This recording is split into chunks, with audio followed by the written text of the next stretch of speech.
In all of our countries at the moment, in all the sort of liberal Western democracies, we've become incredibly bad at talking. And because we've become bad at talking, we've become bad at thinking. In the last few months, there has been a flurry of loud and angry debates about what can be said and what ideas can be expressed. Why did the mob keep coming for people who misspoke on things to do with gender or race or sexuality? And people learn from that. They learn not to speak. Why do you believe you were fired?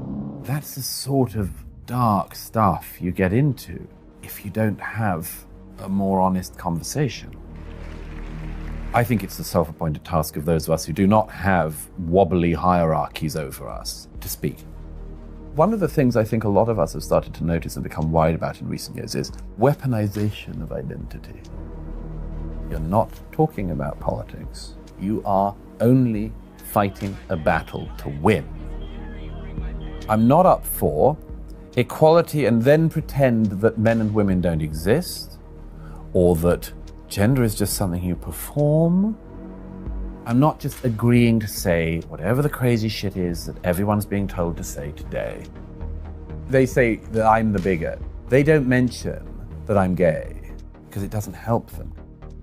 We have to find a way to de-derange ourselves and get on to things that we ought to be doing. I don't think there's any harm in open conversation. We could answer lots of things we need to answer. We could get to the truth. We can do an immense amount of good with that as a species, as people.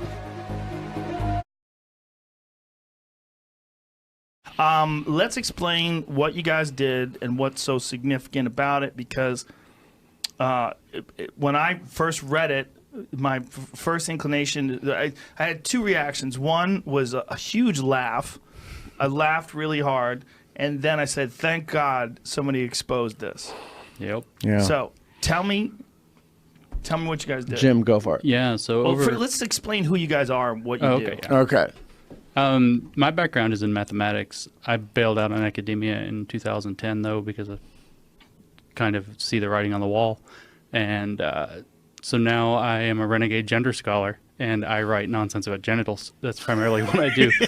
I mean, I manage a business at home, so I got out of academia. Yeah, and I teach philosophy at Portland State University. And at some point, it just came to be we had to do something about this. It was just too ridiculous, and it was translating into the real world. And so we collaborated, and here we are. Yeah, so we started about a year and a half ago now. It was last summer. We started writing a bunch of academic papers for the journals that represent these fields. Can we tell people some of the titles of these articles? Because right now they're like, what the hell are these guys talking about? So we had an article, the one that got the most press was about dog humping in Portland, Oregon. It was called, how did it go? Was it called Queer Performativity and, was it Rape Culture? Rape Culture. And Queer Performativity in Dog Parks in Portland, Oregon. Yeah, we claim to have examined under a fake name. Is that all a real fake word? Names. Performativity? Oh, yeah, totally. Yeah, they have their own lingo, their own, But is that a word in the English language, performativity? I mean, in the academic English language, Yeah. not in common parlance. But that's like the whole thing. This is huge, right? This goes back a long way. That's Judith Butler's whole thing, was that gender is Judith performed. Butler? Judith Butler is probably the most influential feminist scholar, or gender scholar, actually, I should say, that's been in maybe the last 30 years.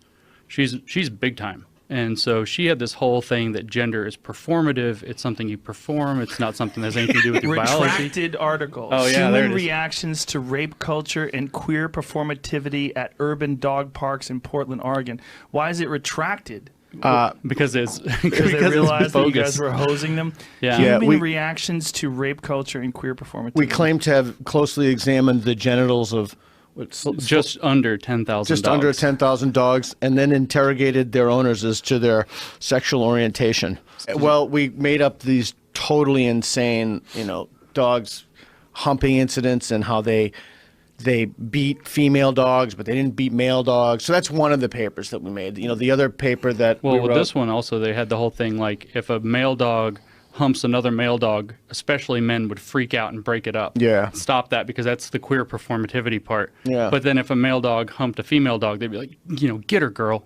Yeah. Get her, get on it. So you're basically raging against heteronormativity. That's exactly correct. We told them exactly what they wanted to hear, and we gave them bogus statistics to fuel what they already wanted to believe. Yeah, we started off with the idea that what we wanted to get to was a conclusion, and then we made up all the crap in between to get to it. And the conclusion was feminism should train men the way we train dogs so that we can get rid of rape culture. Put them on leashes. It's right in the paper. It's all there. Unfortunately, we cannot put men on leashes. It's not politically feasible to put men on leashes. You guys wrote that? Yeah. Yeah, they publish yank it. their leashes when they misbehave. Yeah.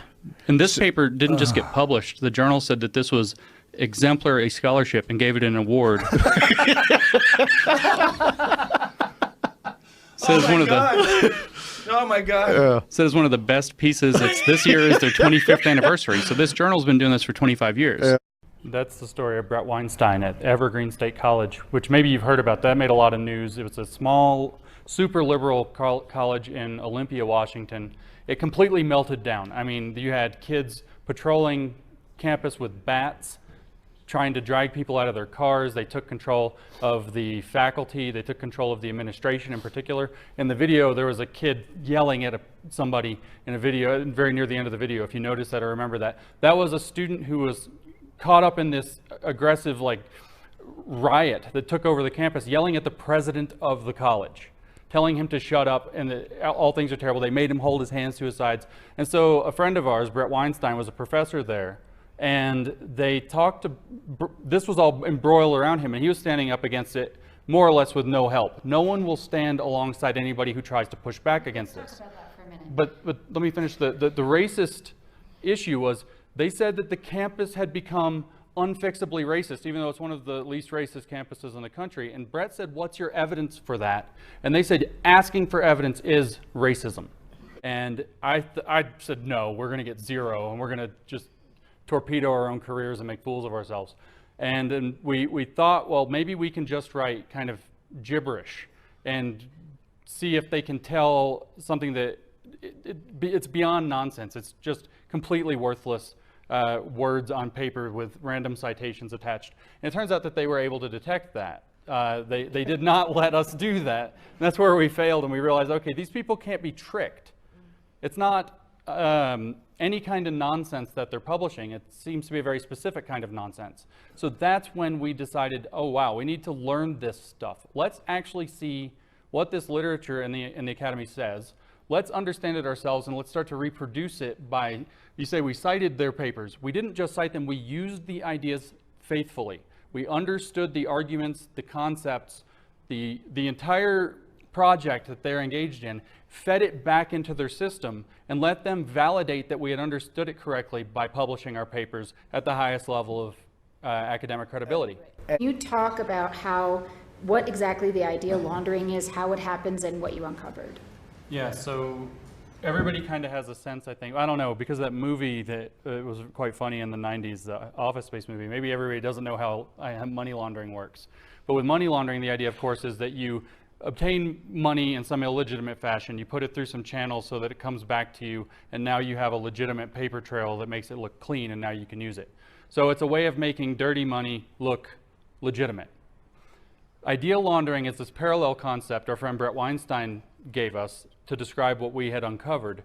And idea laundering is where you start with something like opinion or prejudice, and you write down a scholarly looking paper that looks very authoritative, and then you get it published as scholarship that the academy verifies. It gets used to set educational curricula and gets taught as truth, as fact.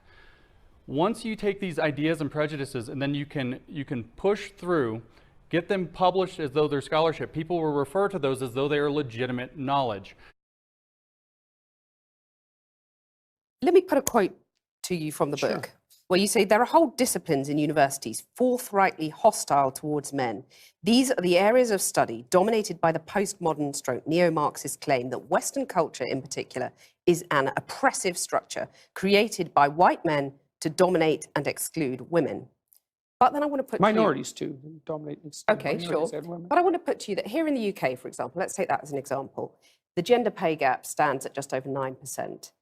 You've got women at the BBC recently saying that the broadcaster is illegally paying them less than men to do the same job.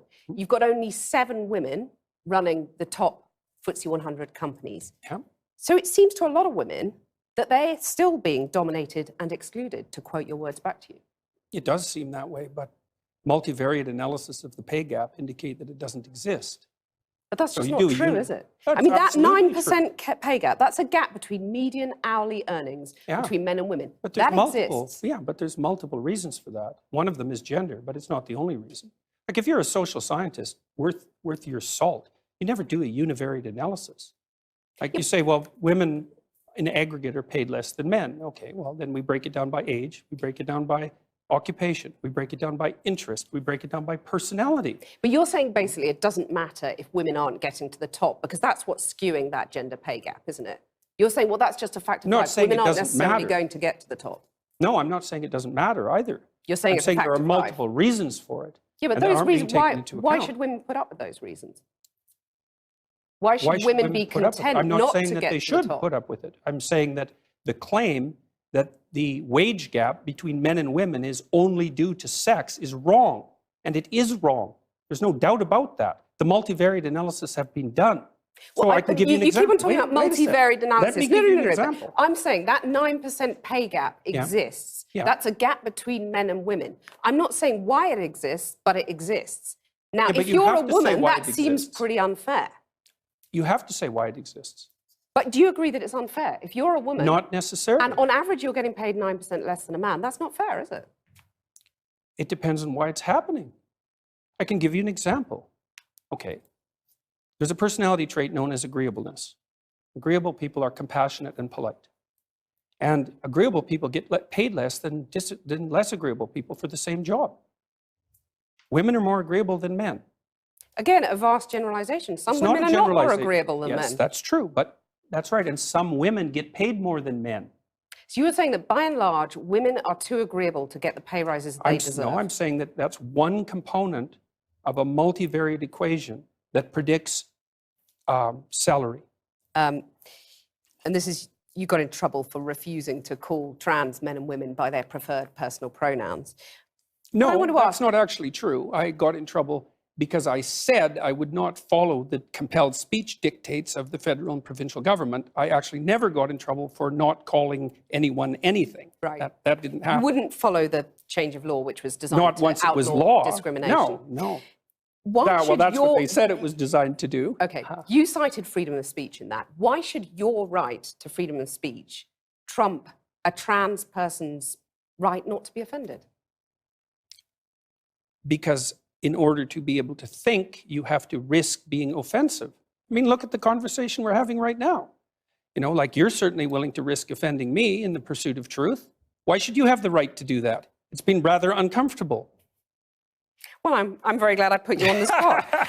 Well, I'm you get very my glad that I have point. No, but you exercised get my my freedom of point. speech. You get my point. It's like you're doing what you should do, which is digging a bit to see what the hell's going on. So And do that is you- what you should do. But and you're you exercising think- your freedom of speech to certainly risk offending me. And that's fine. I think more power to you as far as I'm concerned. Except you haven't sat there and... I'm just trying to work that out. I mean, Ha, gotcha. you have got me. You have got me. I'm trying to work about that through in time. my head. Yeah. It took a while. It did, yeah. Took a while. And I would call them she. So you would. So you've kind of changed your tune on that. No, I said that right from the beginning. What I said at the beginning was that I was not going to cede the linguistic territory to radical leftists, regardless of whether or not it was put in law. That's what I said. And then the people who came after me said, oh, you must be transphobic and you mistreat a student in your class. It's like, I never mistreated a student in my class. I'm not transphobic, and that isn't what I said. You're saying that trans activists could lead to the deaths of millions of people. What No, they're I'm doing- saying that the philosophy that drives their utterances is the same philosophy that already has driven us to the deaths of millions of people. Okay, tell us how that philosophy is in any way comparable. Sure, that's no problem. The first thing is that the philosophy presumes that group identity is paramount. That's the fundamental philosophy that drove the Soviet Union and Maoist China. And it's the fundamental philosophy of the left-wing activists. It's identity politics. It doesn't matter who you are as an individual. It matters who you are in terms of your group identity. Sorry, your critics get lambasted by you. I mean, if isn't they're that academics. irresponsible? Not at all. If an academic is going to come Okay. after me and tell me that I'm not qualified and that I don't know what I'm talking about, So like, you're it's not going to say seriously to your not the followers same. now, quit the abuse, quit the anger? Well, we'd need some substantial examples of the abuse and the anger before I could detail that question. There's a lot of it out there. Let's take a more general perspective on that. So I've had 25,000 letters since June, something like that, from people who told me that I've brought them back from the brink of destruction.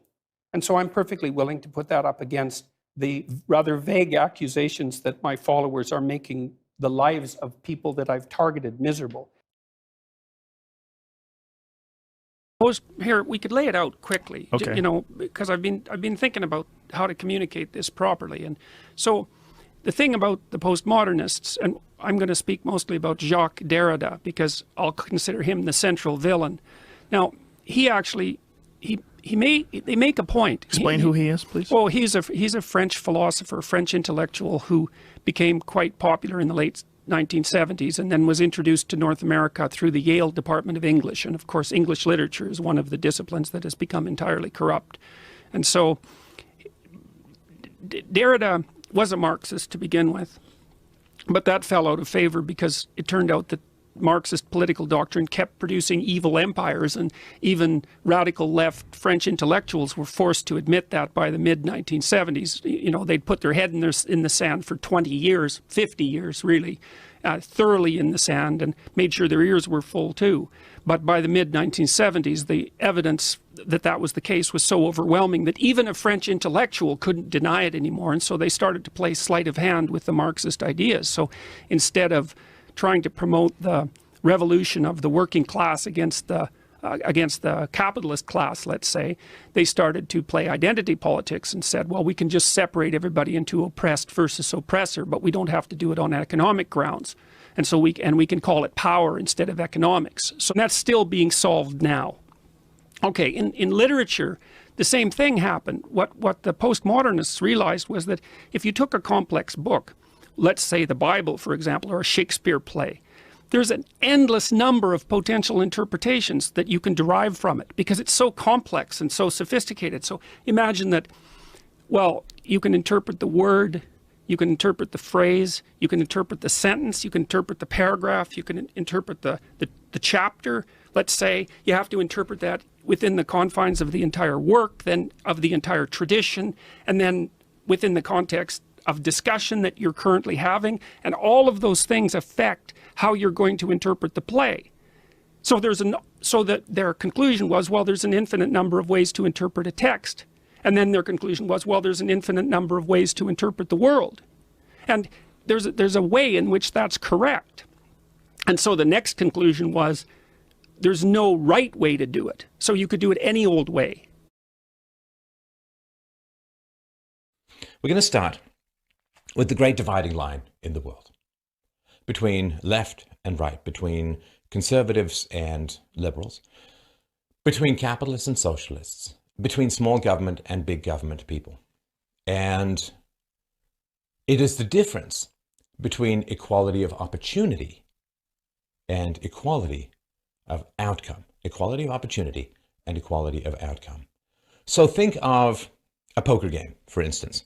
So in a poker game, there are the rules of poker, and everyone understands the rules who's generally playing, particularly at a halfway decent level. They understand the rules, and so everyone has the same opportunity to win. However, we all know that, like most anything that involves biology or intelligence or talent or ambition and so on, there's kind of like a bell curve, right? A bell curve. There's a lot of average poker players, there are a few really bad poker players, and there are a few really excellent poker players. So equality of opportunity is anyone gets to sit down and play poker. And the rules are the same for everyone. Now, equality of outcome, though, is very different. Equality of outcome says that what should happen is that everyone should end up with the same winnings from poker. Everyone should end up with the same winnings from poker. Equality of opportunity versus equality of outcome. Think of the game Monopoly, right? You start off with your $1,500, still more real than fiat currency. You start off with your $1,500 and, you go around the square and you buy and you sell and you hotel and you get rent and so on. It's always the railroads. Hang on to the railroads. They are the mosquitoes that take the elephants of your opponents down.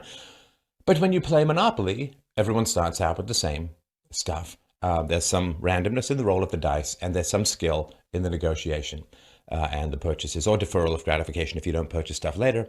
And so what happens is that money tends to accumulate to a person, and you end up with usually a winner and so on, right? Unless you have the infinite central banking situation, in which case you just have to eventually call an airstrike in on the Ottoman. So with Monopoly, there's equality of opportunity. Start up with the same amount of money, all have the same rules, but you're going to end up with very different outcomes. A running race, right? You all start at the same place, right? Assuming you're not on one of these weird Mobius strip tracks where everyone has to start at different spaces because the outside is longer.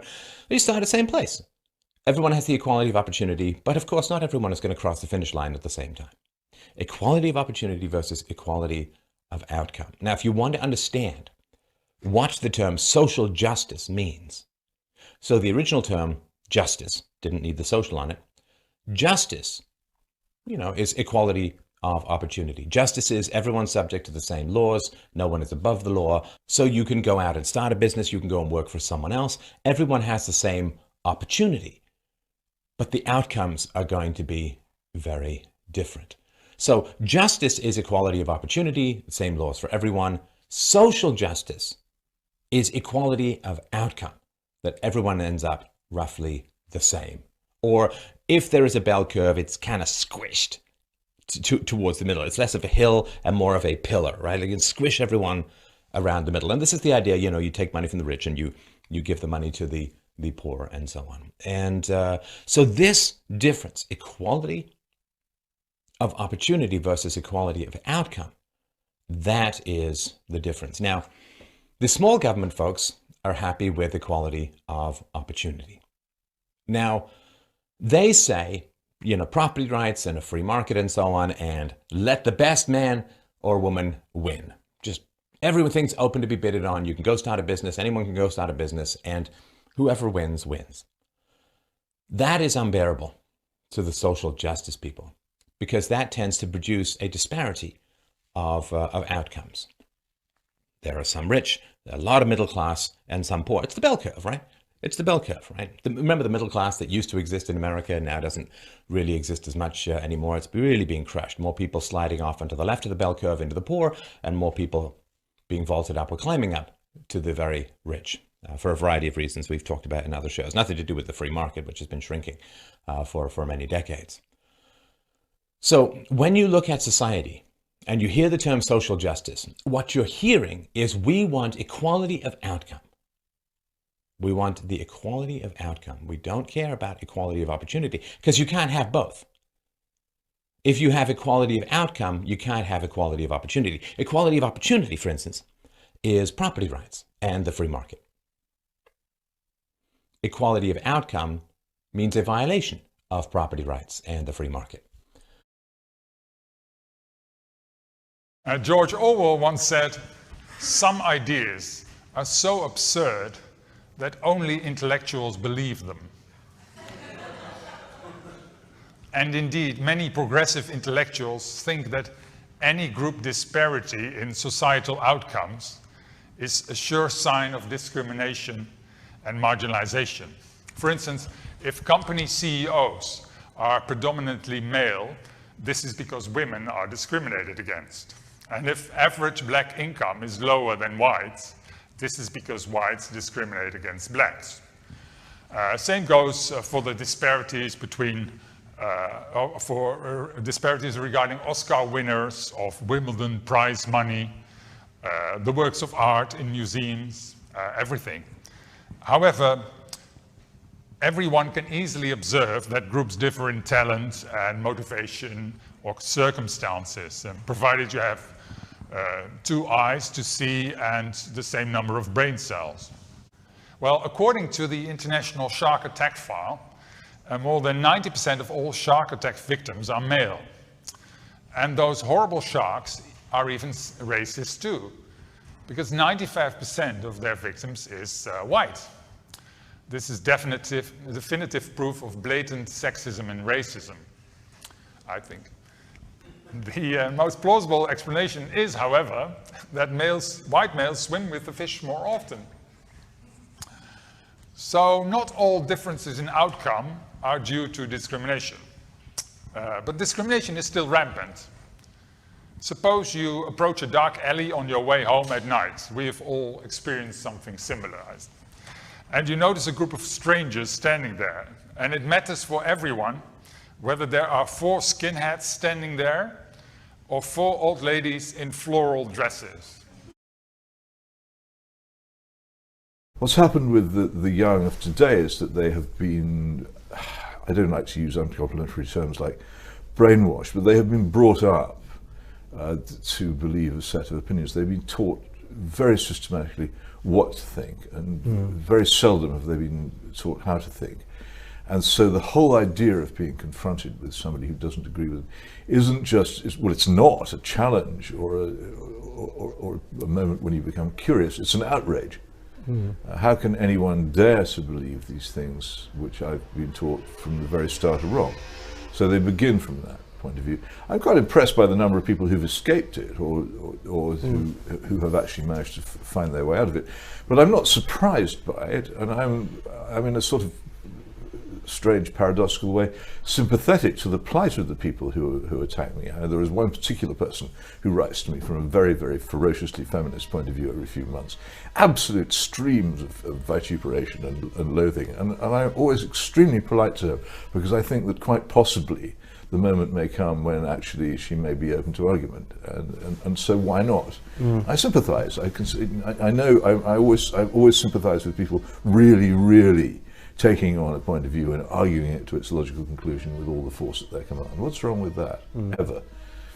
But do you think, though, that when they are sort of so angry, I think it was Melanie Phillips once said this to me, why would they get so angry? It's because they might feel that you are right, or well, people, the main reason, and again I have personal experience of this, the main reason why people get angry in arguments is because they hear somebody expressing their own suppressed doubts. And that is the most guaranteed way of infuriating someone, just saying something which they've sort of suspected might be so, but they would never ever admit to saying. And as a result, they don't really have any defense against it. So you can tell when they will turn nasty at that point, and you can tell you've struck. When you say that young people now, have not come across disagreement, at the same time, also is there not this sense in which these are the views that a good person has, i.e. that if you don't have them, you're wicked in some way? Yes, well, it's a sort of extension beyond Calvinism and Lutheranism of justification by faith alone, isn't it? We are made good by our opinions rather than by our actions. So it's not a new idea that people might think that, but it used to be you had to have the right religious opinions. Now you have to have the right political opinions, many of which are, in essence, religious, and opinions which people have, particularly about global warming, are almost indistinguishable, it seems to me, from religious opinions. I think the academic John Gray wrote a piece this week when he was talking about humanities in universities and how they were now basically, because of the march of identity politics, because of the kind of restriction, that essentially the humanities were beyond help. Well, everything's beyond help. That's not a great discovery as far as I'm concerned. We live. This is the really ridiculous thing about the modern West. We live in post-revolutionary societies, and in most cases we don't even realize the revolution has taken place. It's been the Kierkegaardian revolution, in which all the buildings remained standing, but everything which led to their being built and contributed to their design, and the whole society which supported them, has been wiped away. And people walk around in it, still relatively prosperous, thinking a revolution must mean a red flag flying over the post office and the barracks and the railway station and commissars in the streets. It doesn't. Modern left-wing revolution means this. It means the policing of thought, the deadening of the academy, the lack of serious debate or understanding, the suppression of disagreement, and everybody accepts it, and you're surrounded by it, and there is no cure for it. It's all gone. Education's dead. Most of the media is dead. It's almost unwatchable, most of what is put out now, and particularly on BBC television. It's almost impossible for an intelligent person to sit and watch it, but luckily for them, the number of intelligent, educated people watching it is very small, so they get away with Who won the Civil War? We did. Who won the Civil War? I don't know. Are you an American? Yeah. Okay, it was a big popular historical event. Hold on a second. You ruin it for us. Okay. Civil War. Okay. Who won the Civil War? I have no idea. Are you an American? Yes, I am. Oh, you are. Okay. It was this big historical event that happened in America's history, and it was a big war. It started Veterans Day. Can you tell me anything about it? Can you give me a choice? It would be the South or the North? The North? You're just guessing? Yeah. So you're not sure? I'm not sure. You're not sure. Okay, we gotta go. Thank you. She'll explain everything to you. God damn, I'm gonna be on some show and I'm gonna look like a f***ing idiot. Hey, watch your mouth. Oh, I'm sorry. I'm gonna look like a dummy, pants. Who won the Civil War? I don't know. In America, the Civil War. I'm not sure. You're not. Are you an American? Yes. You are. Were you born here? Yeah, near LA. Yeah. That explains a lot. I don't know that. Who won the Civil War? America. Well, I'll just wait here and maybe it'll come up and. I don't know that question. What is this for? Who won the Civil War? Come on. Pop quiz. We're not gonna do this right now. Hi, media. Can I talk to you? No, you need to get out. You need to get out. No, I don't. You need to get out. I actually don't. All right. Hey, who wants to help me get this reporter out of here? I need some muscle over here. So President Whack, not Coolidge, President Whackledge, as far as I'm concerned. So yeah, haha, fuck you. Like, we're here. Like, we're gonna keep coming here. Empire is basically, I mean, you know, like, it counts on brown and black bodies, right, to keep going. And, you know, this is actually my shit. The reason you have nice stuff is because you stole my stuff. You stole my resources, you stole my land, you know, raped me, you took... So we begin with the fact that we exist in a white supremacist, patriarchal, heteronormative capitalist system. I'm inspired by several things.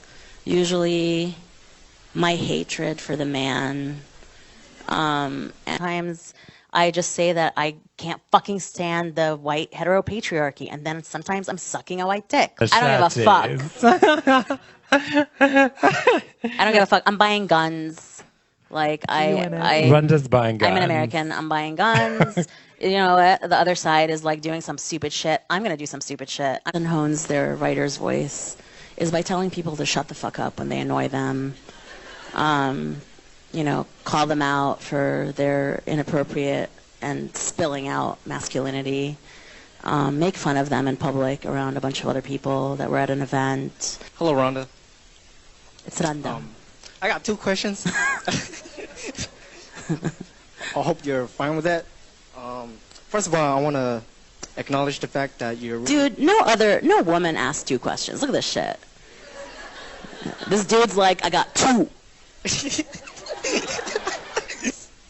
Type of recommendations or... Sorry, guys. Your kids masturbate.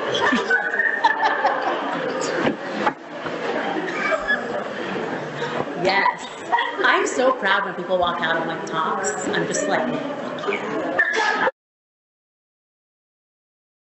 If you have a patriarchal society that is sending messages that men need to possess certain qualities, and I believe the qualities that they're suggesting should be adopted are bad. Which quality? I just need to know what exactly you've seen when you've said that is an example of toxic masculinity.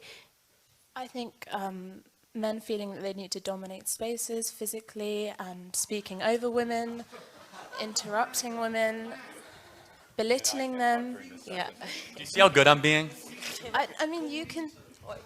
So, if just a question. So, you just said when men interrupt and dominate spaces. Were you a toxic feminist when you interrupted me when I was on stage? No, I was interrupting something. I'm just asking. That I fundamentally don't believe in. I'm just asking because you're saying that somebody interrupting someone is now a symbol of toxic masculinity. You just interrupted me on stage, so are you a toxic feminist? I wasn't interrupting you because I didn't... You went bullshit! Yeah, because you were talking bullshit! Because you were talking bullshit. I didn't interrupt you because you're a woman. I interrupted you because I didn't Maybe- believe what you were saying. It's not that I didn't believe But what you were maybe saying that's what because men of do your sometimes? femininity. Is it I possible was that men disagreeing with sometimes your interrupt because they disagree with what women are saying and not because they're toxic masculinity in the air? Like, do you get what I'm saying? Is that you're coming up with terms and sometimes people just interrupt. I'm fine with the fact that you interrupted me. It happens all the time and I'm not holding that against you. I'm just using it to prove a point that you've created an entire concept around when men interrupt women, but you literally just interrupted me and you don't identify as yourself as a toxic feminist. No, because I interrupted you on the basis that I didn't agree with the politics you're espousing, both of you. Well, maybe men Not are just because I don't disagree believe with in what what you're saying. because you're a woman. The fact that you're a woman is completely irrelevant to me. But maybe what it's you're irrelevant both to men as well when they interrupt people. That's Men not the interrupt case. other men interrupt That's women. not the case. Or There's society. a culture of men's voices being valued more than women's. And What so- is your metric for Give this? us one piece of data. Yeah, One. like a data. Any piece You can't of just data. say there's a culture of men interrupting women. What's your data point for Any this? kind of interpretivist data where you're looking at interactions, at dynamics, you can see. I mean, what do you want me to say? Like a Like statistic? a fact? Yeah. Any fact. Any kind of. How about the stuff Dominique A said? recent huge cultural example, maybe? So can I ask a question? Do you think we live in a patriarchy? Yes. Why do women live longer than men? Why are men more likely to commit suicide? Why do women I'll tell compose you, I'll 50+% of you. college Why do we graduates? control 89% of the spending power within households if men are the ones that are going out and making all of the money, as we like to Women say? have the sole responsibility of caring for the house and the children. So they're it's a not patriarchy that working allows women a lot of responsibility. within a household, within a certain sphere, not a powerful one. The household is not. Then a why are powerful majority of sphere. business startups women, majority of master's degrees, and majority of And doctorate also, degrees can in I the say States? thing-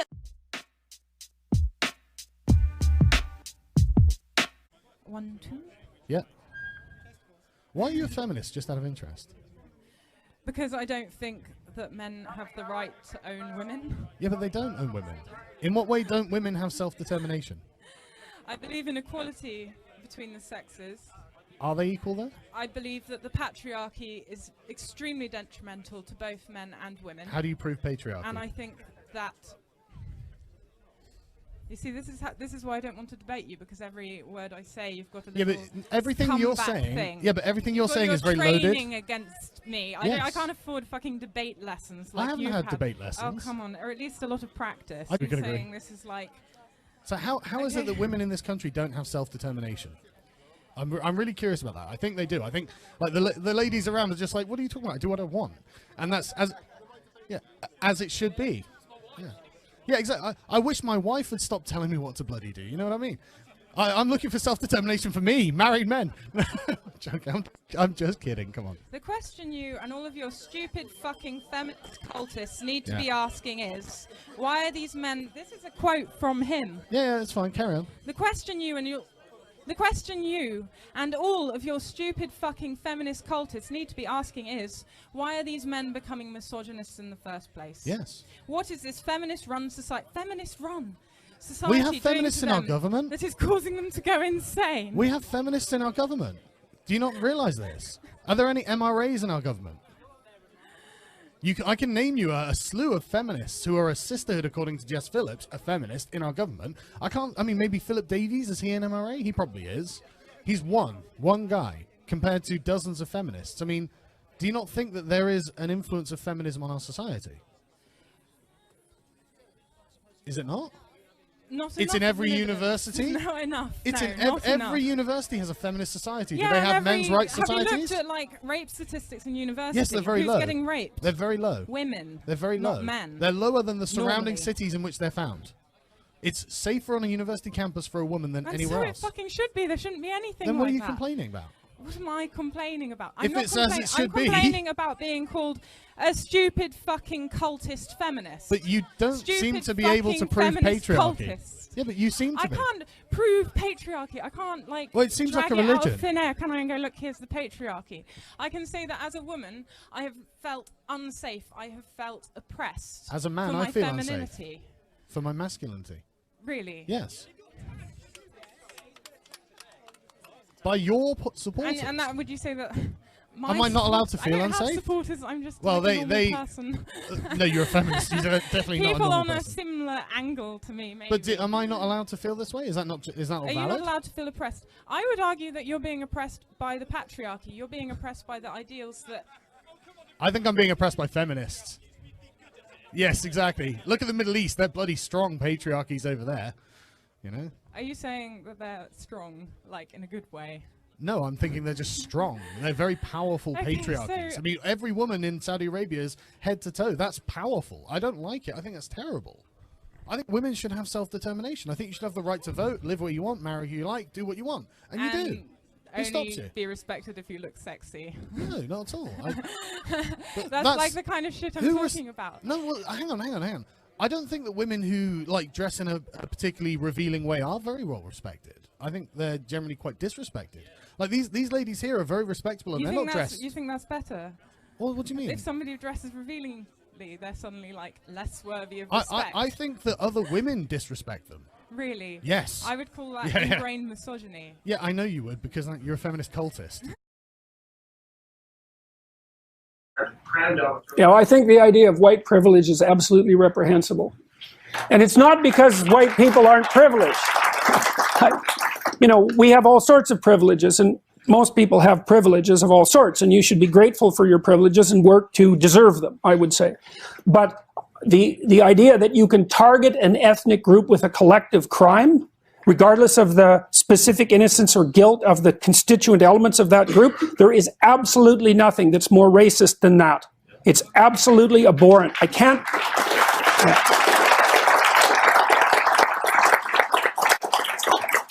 I mean, if you really want to know more about that sort of thing, you should read about the kulaks in the Soviet Union in the 1920s, Kulaks, because they were farmers who were very productive. They were the most productive element of the agricultural strata in Russia. And they were virtually all killed or raped and robbed by the collectivists who insisted that because they showed signs of wealth, they were criminals and robbers. So, and one of the consequences of the prosecution of the kulaks was the death of 6 million Ukrainians from a famine in the 1930s. The idea of collectively held guilt at the level of the individual as a legal or philosophical principle is dangerous. It's precisely the sort of danger that people who are really looking for trouble would push. So, and just a cursory glance at 20th century history should teach anyone who wants to know exactly how unacceptable that is.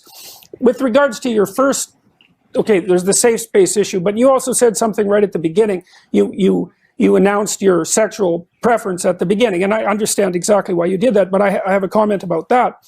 And this is something for people in the audience to think about. I've received at least 25 letters from transsexual people, and that's quite a few because there aren't that many transsexual people, right? So they're rare. They're very rare, and every single one of them but one was supportive, and the one that wasn't supportive was mildly critical. And they said exactly the same thing that you said, roughly speaking, is that. And so one of the things we want to remember is that just because some noisy activists stand up and say, because I'm a member of this group, or even worse, because I say I'm a member of this group, I am therefore an advocate for that group's interests, is we should just dispense with that self-identification as a worthy representative instantaneously, because it's predicated on the idea that one dimension of a person's identity is sufficiently what would you say, broad and all-encompassing, so that you can infer their political stance, for example, which you can't.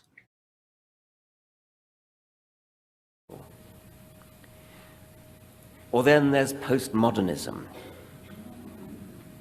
I'm just going to quote one example. This is from, I forget which book of mine this is, actually.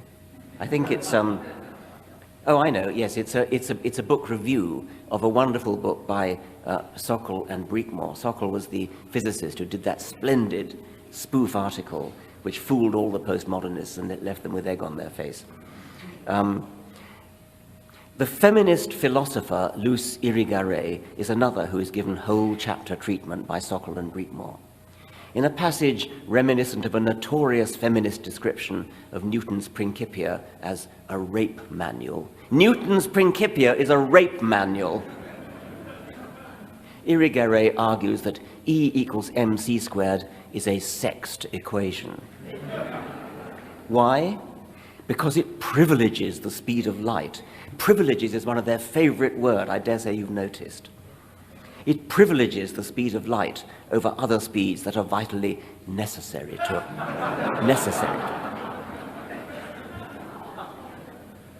Just as typical of the school of thought under examination is Irigaray's thesis on fluid mechanics. Fluids, you see, have been unfairly neglected. Masculine physics privileges rigid, solid things. Her American expositor, Catherine Hales, made the mistake of re-expressing Irigaray's thoughts in comparatively clear language. For once, we get a reasonably unobstructed look at the emperor, and yes, he has no clothes.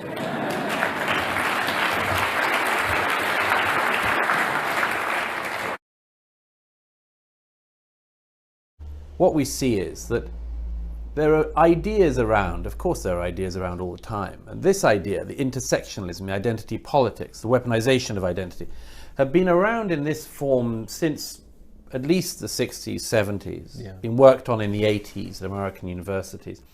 It's a demonstrable nonsense. I explain, I try to pick it apart in this book. But perhaps when the economics goes wrong, our whole system becomes highly vulnerable to bad ideas. And I think that's one of the things that's been happening.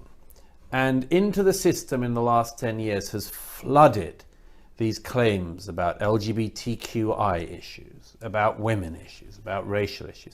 And just in case anyone thinks I'm obsessing about a liberal arts college issue on the west coast of America, I would just say, in a country like Britain or America, the only people who don't think this is coming for them are people who are self-employed. Yes, yeah. Anyone who works in government, anyone who works in local authority, anyone who works in private organizations, in public companies, will know that increasingly issues in our society are not to do with people's competencies. They're to do with their identity issues. It's whether or not we have the right identity mix. Now, there's an awful lot going on there, but one of the things I try to show is this is an unwinnable game. Yes. Unwinnable. And as I see it in recent years, this has been like watching a train drawing into a station, the desired destination. And then suddenly, just as it's drawing in, gets a head of steam, goes shooting off down the tracks, off the tracks, and starts scattering bodies in its wake. Why, when gay rights have never been better, are they portrayed as if they've never been worse? Why, when women have never been freer and able to make choices about their lives, is everything about the lack of opportunity for women and the discrimination that people see against women? Why do we hear talk of the patriarchy at the least plausible time in human history to do such talk? Why do we see the weaponization of gay people against straight people, of women against men, of black people against white people, and trans against absolutely everyone? Why? What's actually going on? And I think there's a number of things going on, but one of them is simple brute politics, brutal politics. Perhaps it's an image that people don't want in their heads, but trans is the one that gives this thing away. And I think in recent years, the radical left has used transsexuals as a battering ram. All right, yes. A battering ram. Yeah. For what? For several things. One is, and you can see it with complete predictability across the system, trans is used by people who want to do something else. I'm not referring to trans individuals who, broadly speaking, want to just live their lives like everyone else. But I'm talking about the people who you can predict with absolute certainty will agree to whatever the latest claim is. Broadly speaking, they are people who want to wage a conflict on the patriarchal white, cis, heteronormative, capitalist, democratic societies that we live in. But, you know, there is no such thing actually as post-truth thinking. Truth is fundamental to the idea of thought. That's what thinking is, the attempt to get the true answer to something. So if you discard truth, there is nothing left except the pursuit of power, which means shouting as high as in as high as tone as you can.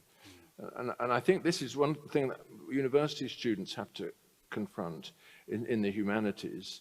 This idea that truth is somehow marginal or negotiable, that there isn't an absolute standard, but it's simply what you can, something that you use to embellish your arguments, as though you put flowers around their necks.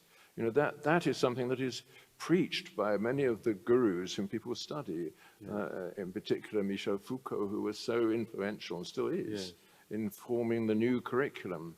The new curriculum is not about finding out the truth of what people have written, but finding the power that advances behind it, so that you can confront it and be a hero of the left.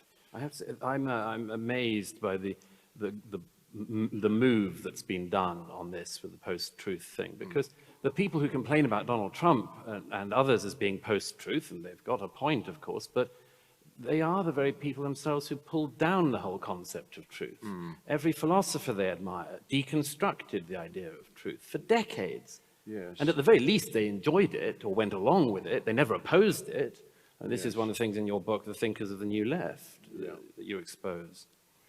Yes, that's absolutely true. And of course, exposing that doesn't do much good, because there isn't any way of exposing the fraudulence of someone if he really is fraudulent, because he's lost the capacity to perceive that.